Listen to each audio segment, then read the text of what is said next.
You the COVID tonight. Man. We gonna keep it moving, man. That's because you a hater, Let me know when you ready, John. And did it matter that I moved? Because I know the whole time I was sitting back like this. So did it matter when I did this? All right, cool. Appreciate that. You know I be needing my space because you know I like to fluctuate. You know what I'm saying? I like to... Not like boring Bob over here. He just like the... Yeah, he just like the... You know what I mean? I'm ready to go. Hey, man, this is the coach. And this is the Beacon. And this is the Point Blank Perspectives podcast. That's it? That's all you gonna do today? Yeah. So I just wanted to be known, man. I got me a little tea, been a little under the weather, cheering for the 49ers. You know what I mean? Because that game was very exciting. It was. But that's not what we're here to talk about. Yeah, you're right. That's not what we're here to talk about. We don't want the Eagle fans to be upset. But go ahead. My bad. What are we going to unpack today? So today I want to talk about, I don't know if it's necessarily the importance, but overall making a choice. Okay. I was having a conversation with a young person a couple days ago, and they were telling me about a scenario that they were in, and they told me about what they decided to do. And what they decided to do wasn't really ideal, but they ended the statement with, I didn't have a choice. Gotcha. And anytime I hear somebody say, I don't have a choice, or I didn't have a choice, it always bothers me because I always, like, my personal feeling is that you always have a choice. Gotcha. I say that now, much older, but when I was younger, I have had moments, obviously, where I felt like I didn't have a choice and I did certain things. Right. But as you get older, you realize you always have a choice. So that's why when he said it, it was kind of triggering for me. And I was like, well, you know what, this would be a good topic for the podcast. Right. So that's why we're talking about this today. And that's what anything, you always have a choice. Right. So my outlook on that is everyone has a choice. The choice they usually choose is the results they're willing to deal with. Mm-hmm. That's what it comes down to. Mm-hmm. Like, I have a choice to go this way or that way, and I know the results on both ends. If I'm willing to deal with going right, I'm going to go that way. Mm-hmm. If I feel as though it benefits me, mm-hmm. it's not until we are parents, or you have a kid, or you married, or someone else is in your life that's close to you, or you feel close to you, where your choices you may make your choices dependent on that person. Right. But right. You still have that opportunity to choose, you know what, I'm going to do it or I'm not. Right. Because what you just talked about is really, I would say, outcomes versus options. Okay.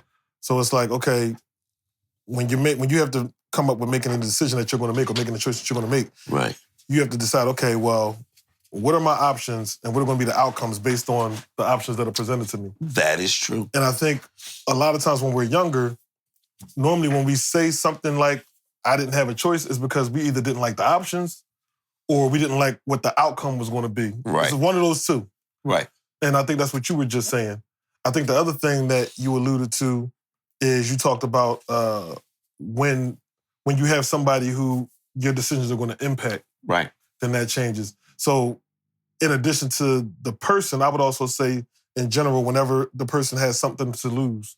Because when you feel like you ain't got nothing to lose, then you don't worry about what the outcome or the options are. Right. But when you feel like there's something of value that you could potentially lose, then that's when people tend to think more wisely about their choices or consider what the consequences might be. And it comes a lot when it's a parent mm-hmm. dealing with a choice with a child. Mm-hmm. Then they may be torn depending on what the situation is. Mm-hmm. Also. So when we're talking about, we have a choice, it brought me to something. Okay. Why is it, and I have done it, mm-hmm.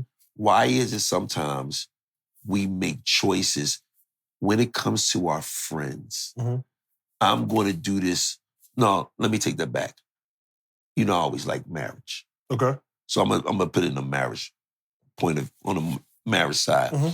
A lot of time, married people will make a choice depending if their spouse will get mad or not. Okay. That they will make that choice, even if they do not want to do it. Mm-hmm. But the choice they choose is, you know what, if I do this, I'm not gonna just say all men do it and women go. I don't want to do that. Right. Because it's a same thing. Right. You know, oh, Dak, should I do this?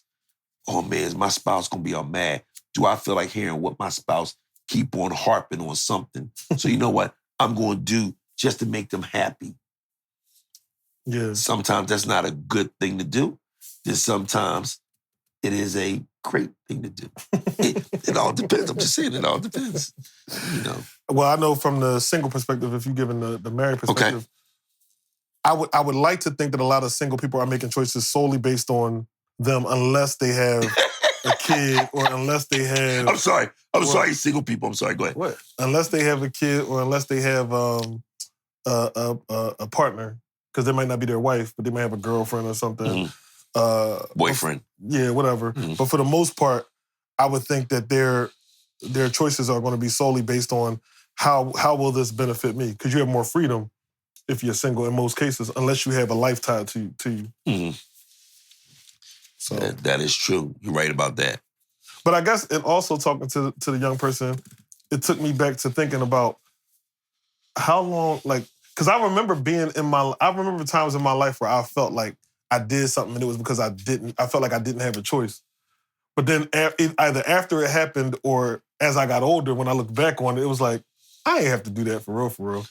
Right. So it almost makes me try to put myself back in the mindset of a young person to think like, what would make you think that you don't have a choice? A lot of things. I was once told when I was younger, an older gentleman told me, he seen me getting ready to do something. Mm-hmm. And a lot of times I would do something by myself. And so nobody else would get in trouble with me. That's just crazy thinking. But he said, come here. And he was going, he said, now if you do that, and I think we talked about it before, if you do that and whatever the outcome is, would you do it again and get the same outcome, bad or good? And if you can sit up there and say, no, I wouldn't do that again, then don't do it the first time. Just don't do it. Because you gotta understand, when you got a choice, you got a chance to think about it. Mm-hmm. There are those few occasions when you may not.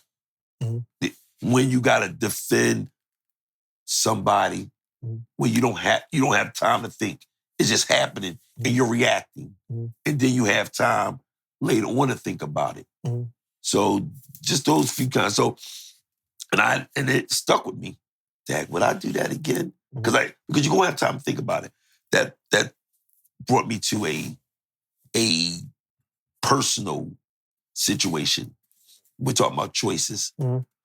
When I was going through my situation before I went on vacation, my mom, she asked me something, and we on a visit, and she asked me something about, Freddie, why didn't you get on the stand and testify?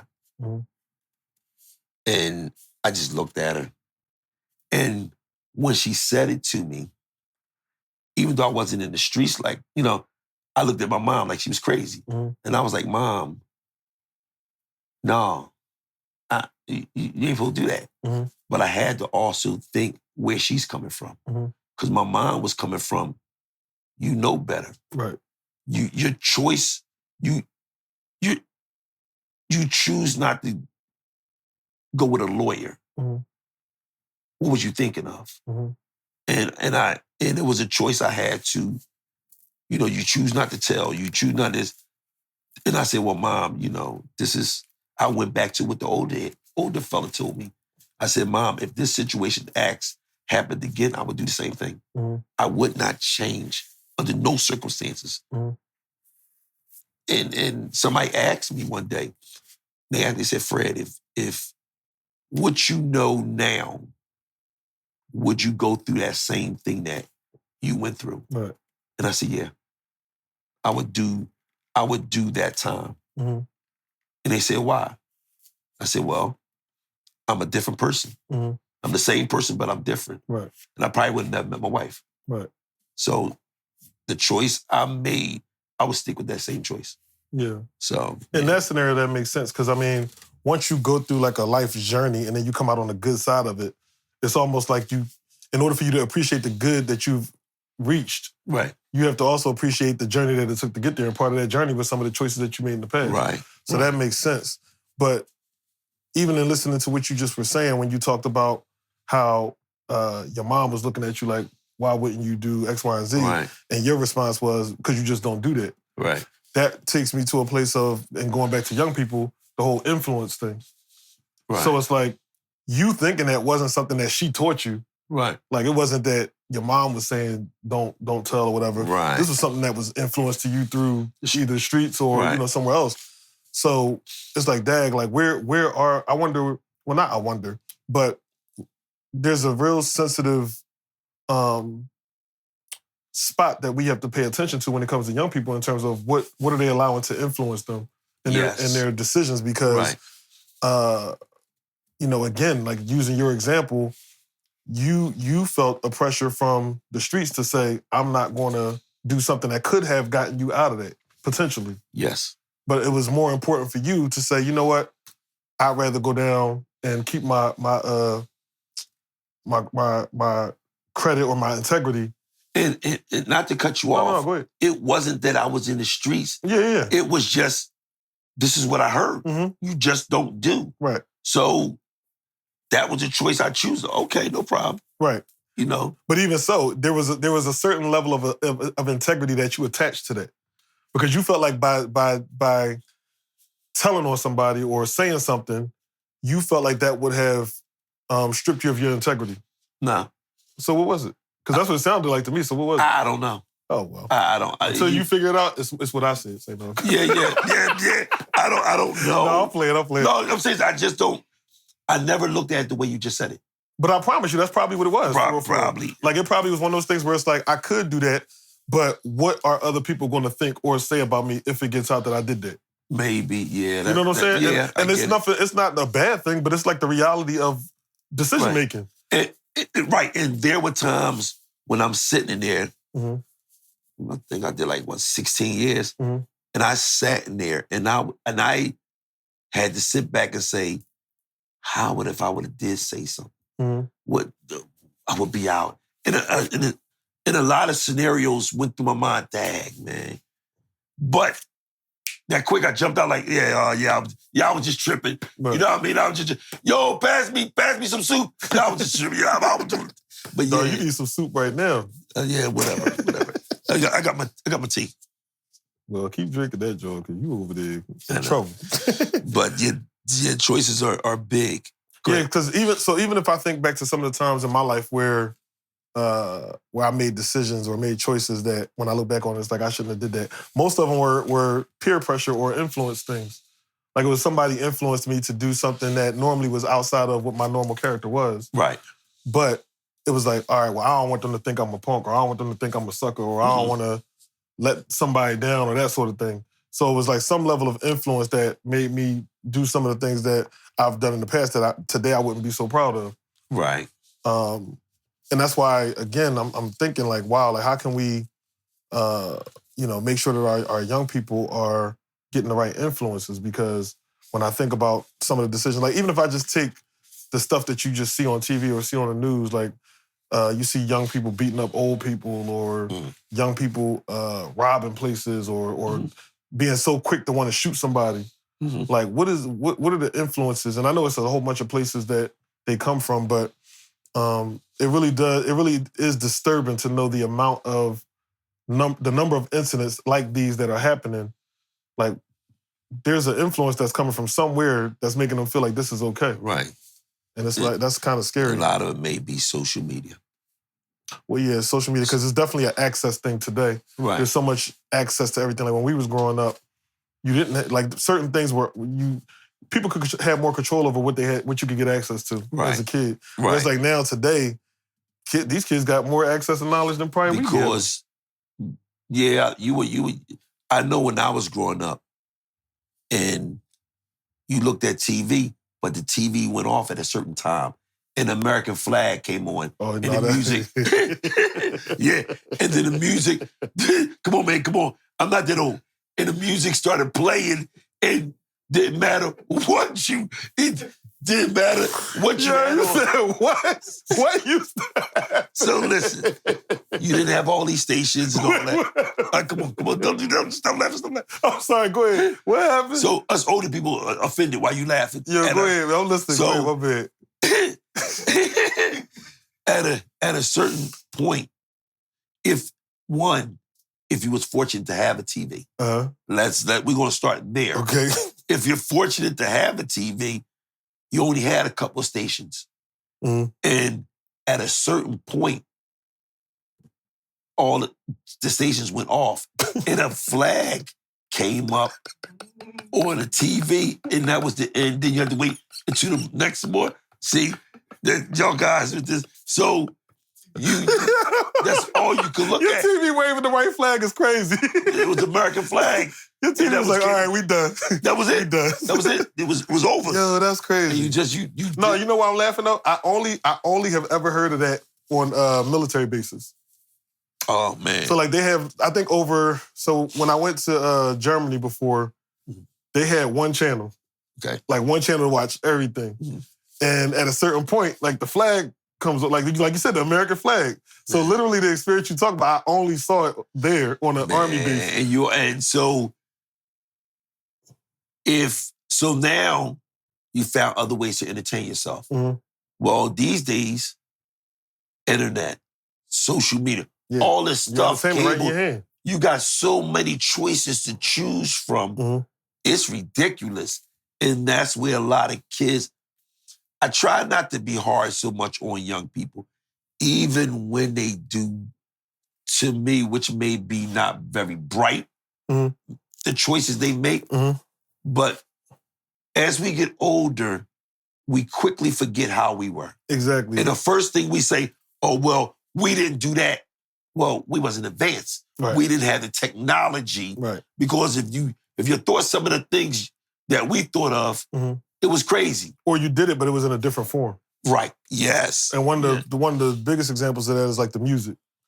Like, I hear a lot of older people now talk about, all they talk about is sex, And it's like, if you listen to some of the older songs, they was talking about sex too. But it was just, it wasn't as vulgar as it is now. Right. Like they get right to the point now. Right. Where back in the day, it was like when you broke down the words or you really listened to it, it was like, yo, like, no, this is a nasty song. Like, right. And I heard someone, older gentleman, these young kids listening to this music and this and that. Mm-hmm. And I'm listening to it and I'm like, well, Dad, you got a choice. Right. Why are you listening to it? Yeah, no, for real. You know what I'm saying? For real. Why are you, if you're looking at them like they doing something so bad, and they may be just listening to music, and you don't like what's being said, you got a choice.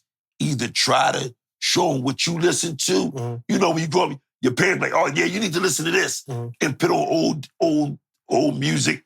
Or in my house, we had the gospels going on. Oh my God, gospels on Saturday. Clean it up. We clean up with the gospels, baby.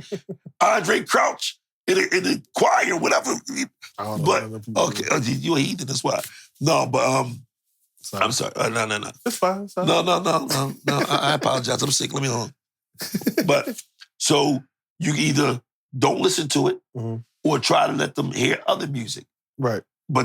But just to bash them and all that, I don't do all that. I like to listen to it because I want to hear, okay, because it's a message and everything. Right. You just got to be willing to, let me open up my ears, let me hear what's going on.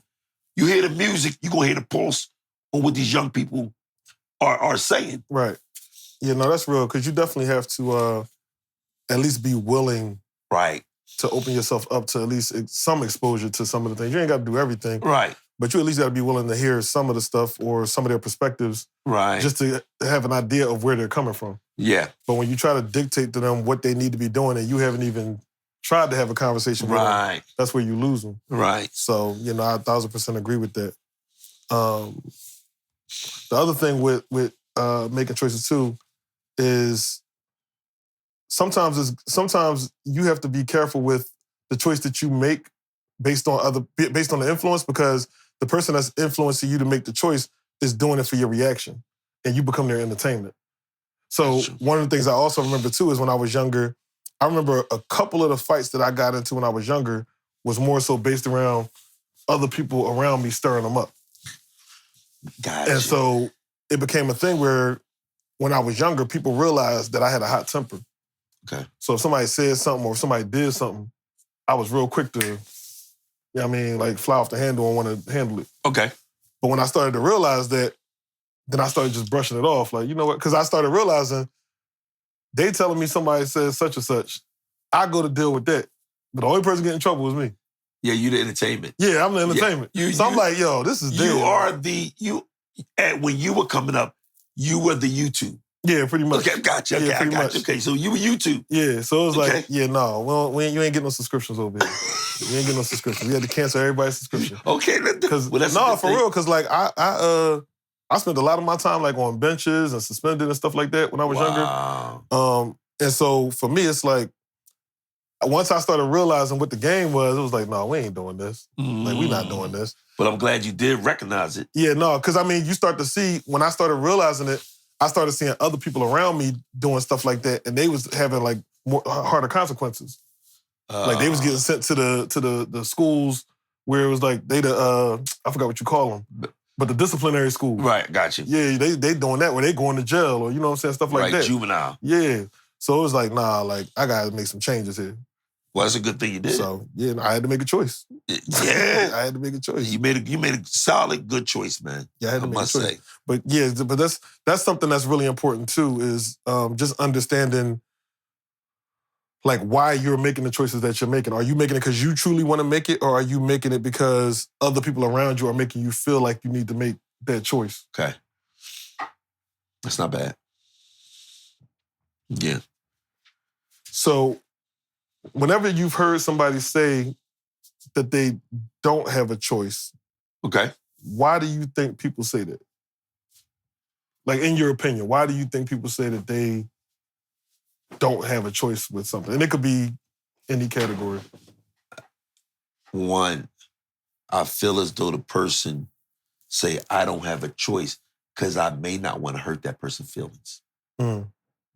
Or two, and this is a big thing, I don't know how to say no.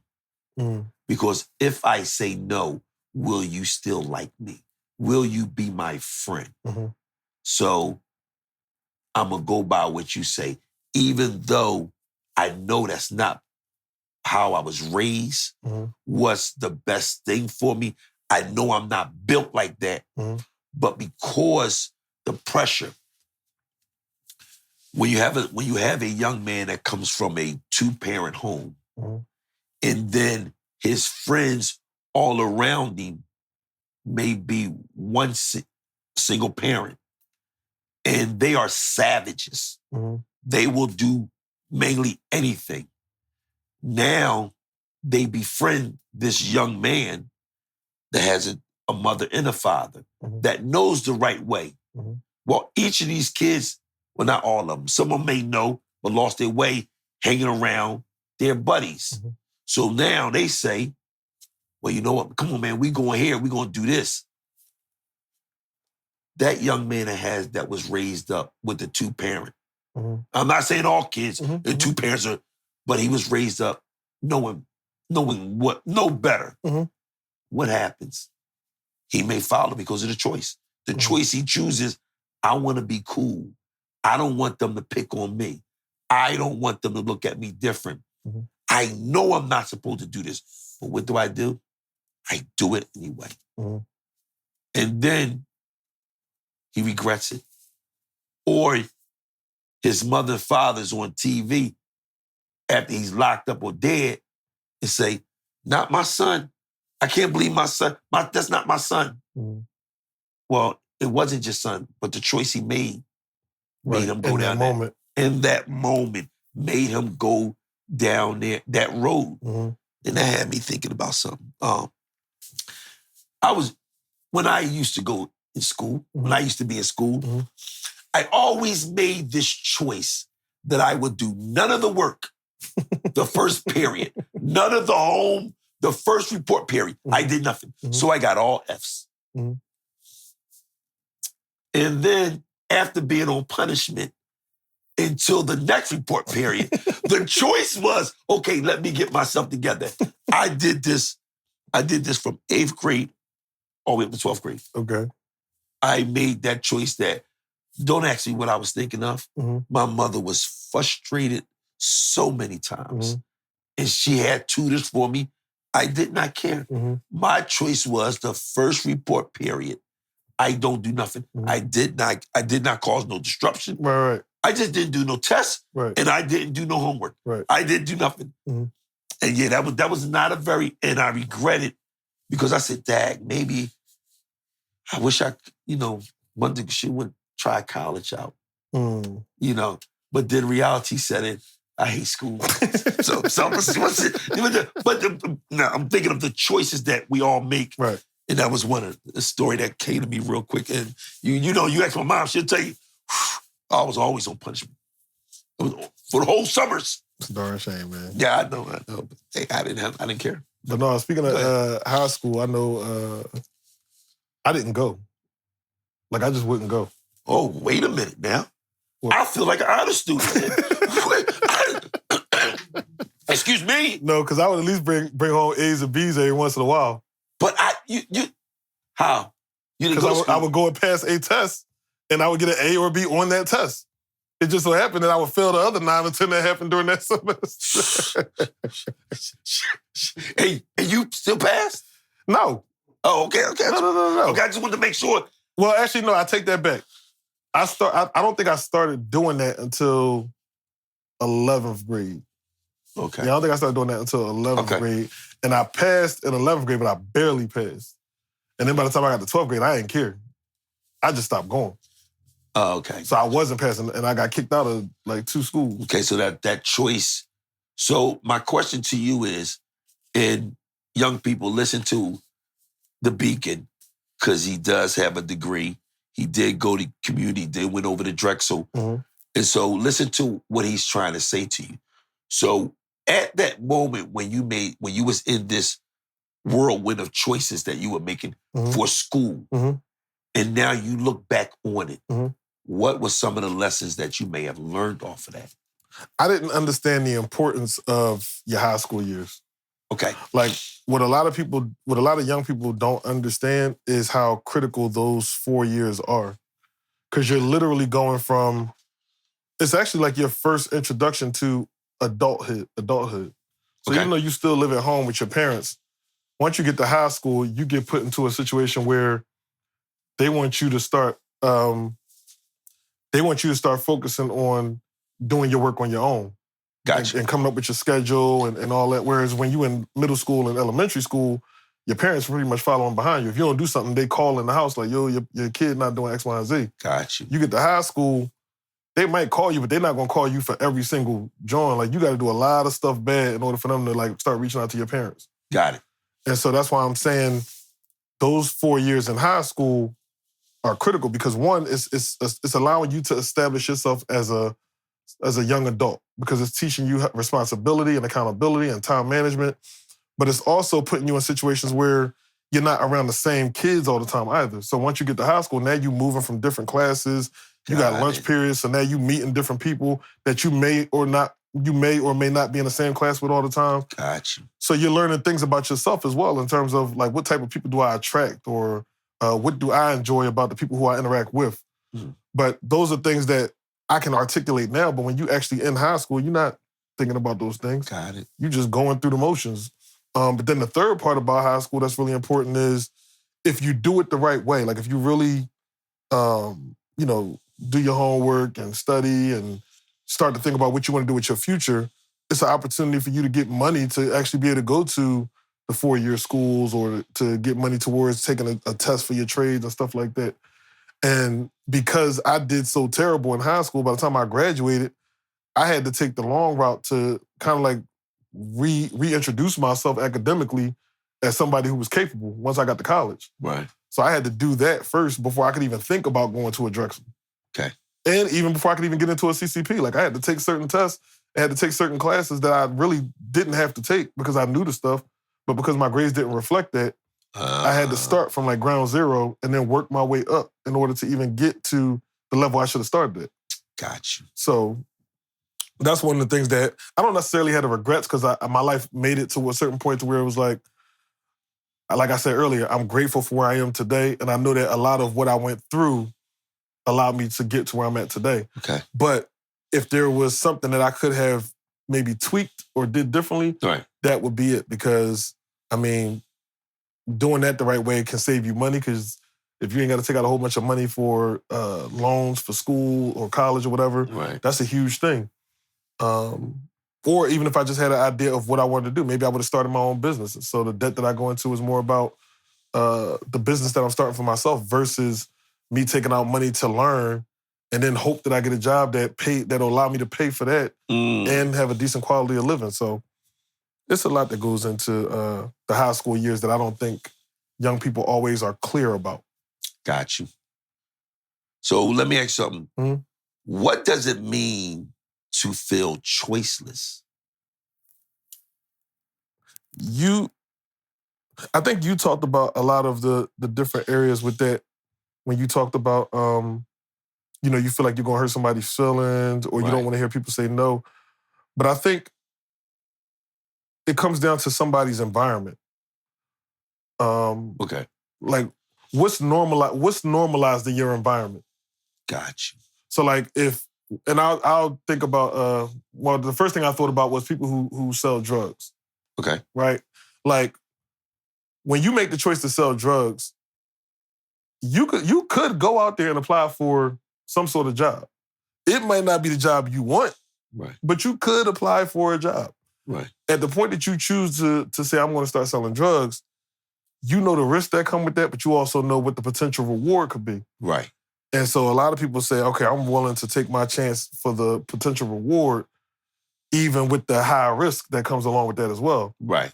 But then when that high risk hits you, it hits you hard. Yeah, you may not be ready for that. That's what I'm saying. Right. Like, you can lose most of the rest of your life over doing that. Right.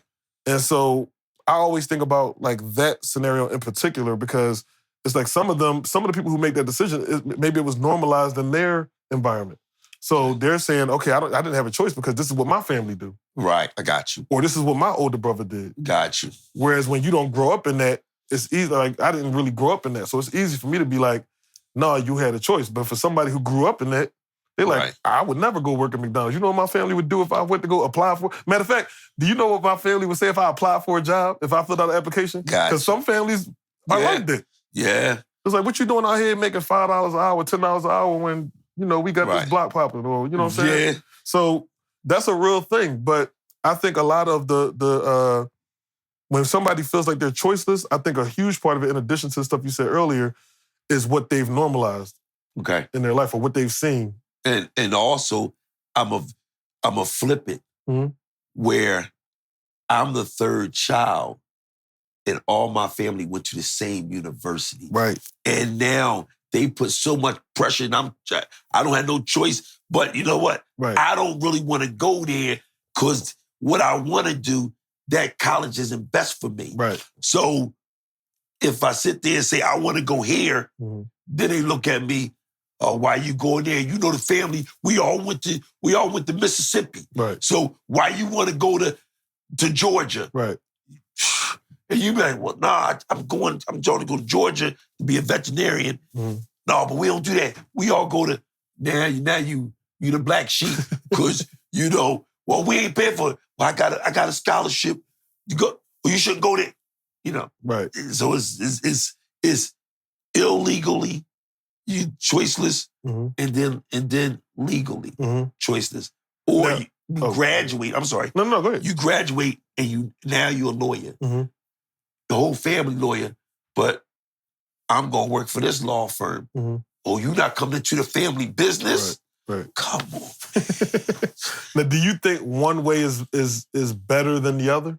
So, like, we just gave the two different examples of there's good examples of when you feel like you don't have a choice, but there's also bad examples of when you feel like you don't have a choice. Okay. Do you feel like one is better than the other? As far as that situation, I think they both bad.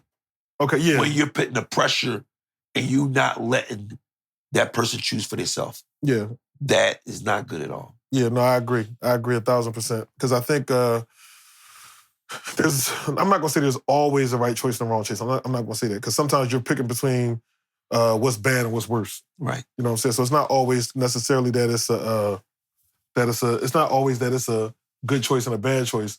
But sometimes it is a situation where it's like, okay, I need to figure out what is the best choice I can make for right now. Right. And that becomes a challenge because depending on what's going on or what the conversation is, it could be hard.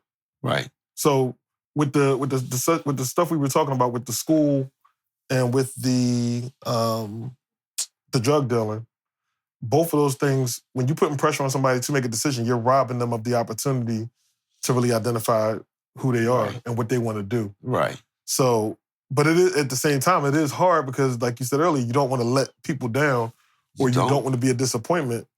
But that is a real thing where people are making choices they're making choices based on what the reality or what their environments are.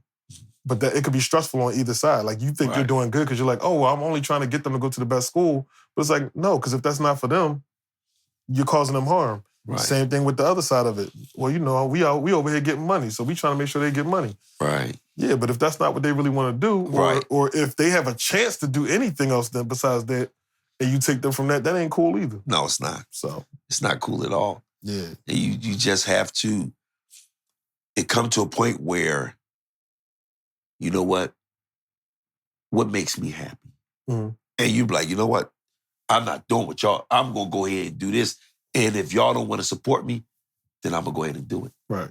So that's another thing that it becomes choiceless when you decide to I'ma just go what they say, even though I know I don't want to do that. That's when it's choiceless. But if I decide like I'm not doing that, it's a choice.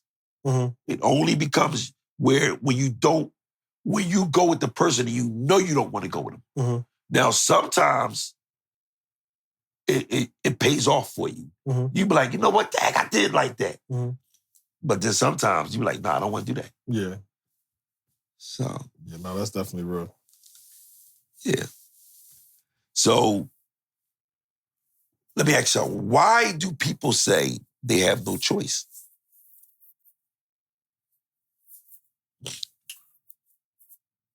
I think, yeah. Well, no, we talked about that earlier. Now that I think about it. Yeah, because I talked about how, Dad, what did I say about that earlier? I know for a fact we talked about that. Okay, all right. Yeah, I don't remember what I said about it earlier. That's all right. That's all right. I wish I did. Right. So, but I think what I would like to move to is, because we talked about, like, what does it mean to have a choice? What does it mean to feel choiceless? But also talking about the impact of what a choice can make. So when you make a choice, a lot of times people don't think about what the result or the impact of their choice could be. Right. So it's like, okay, I'm going to make this choice for me, but they're not thinking about what that could do to their mother or their sister or their community or whatever the case may be. So just thinking about that, have you ever thought, can you think of a time where you made a choice and, matter of fact, outside of the vacation, can you think of a time where you might have made a choice and the impact that it may not have turned out the way that you thought it would? Every day. Every day. Okay, elaborate. Well,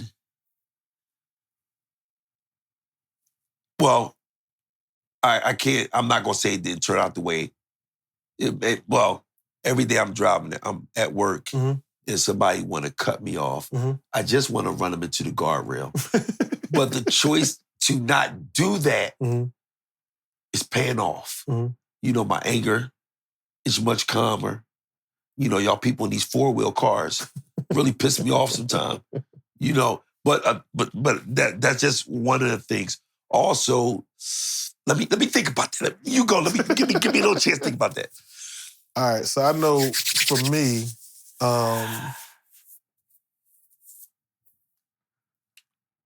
The impact. I think for me, it is. Ooh, it's kind of hard because what I want to say is I really don't want to say it, but it's the truth. Say it. I think it is. This is your perspective. No. I think it is how I show up as an uncle.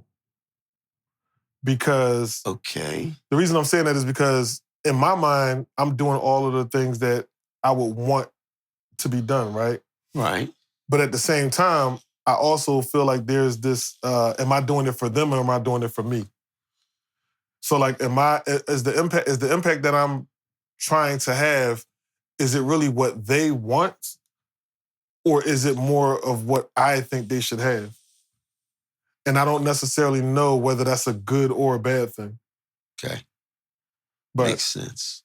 yeah, so that's one of the things that when I think about it, it's like, you know, and I don't know if you have that as a parent, because I don't know if there's certain things that you say. It is when I'm, not to cut you off, as you're talking about it, because every day I think the choices that I make for Freddie or try to guide him down that road is the right choice. I don't know. Right.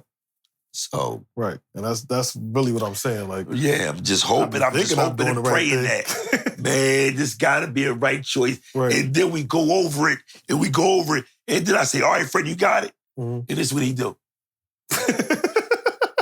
He just look at me with his thumb in his mouth. And I'm like, are you paying me any mind?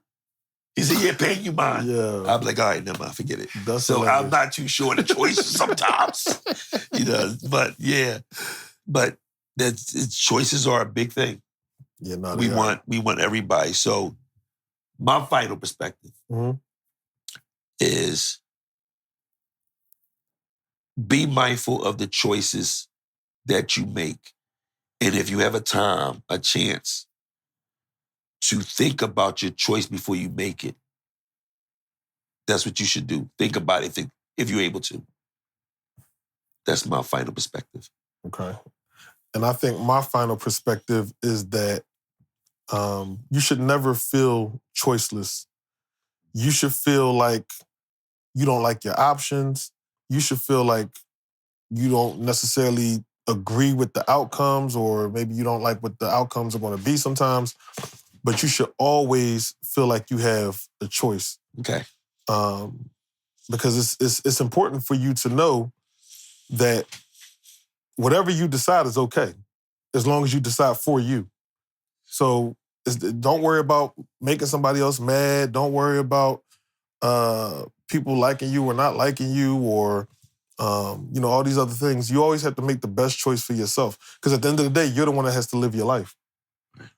So I just want people to always remember that they always have a choice, and to never fall into this box where you feel like there is no other option, or I had to do this or I had to do that. It's like, no, you always have a choice. You just might not like what the options or the outcome might be. So that's my final perspective. So on that note, I am the coach. And I'm the beacon. And this is the Point Blank Perspectives Podcast. I clap, man. Peace.